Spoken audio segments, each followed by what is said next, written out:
Добрый день. Хочу сказать, что она у нас не изменилась.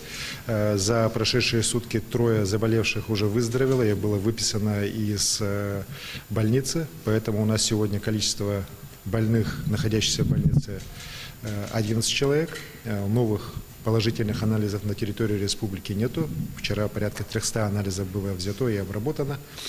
Сегодня мы планируем уже запустить лаборатории в Мирном и в Нерингре.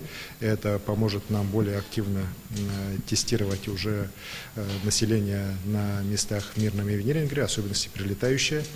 И так как мы видим, что ситуация в целом в стране, она у нас достаточно напряженная, сегодня после заседания оперативного штаба мы будем принимать ряд дальнейших мер по усилению определенных мероприятий, направленных на недопущение распространения коронавирусной инфекции у нас в республике.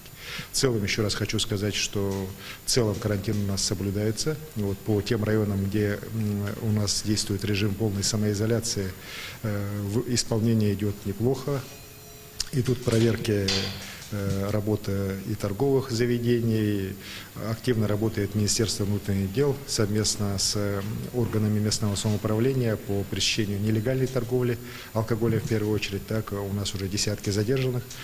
Уверен, что они будут все привлечены к жестокой, достаточно серьезной мере ответственности. Тем более сейчас, как вы знаете, подписан ряд законов уже Российской Федерации и социальной направленности для поддержки людей, оказавшихся в трудной жизненной ситуации в связи с кризисом, но и также усиление ответственности за, скажем так, несоблюдение режима карантина, за те нарушения, за распространение недостоверной информации. Уверен, что все эти меры у нас в республике будут работать. Спасибо. Спасибо. Это был брифинг главы Якутии с последней информацией о ситуации по COVID-19 в регионе. Оставайтесь с нами.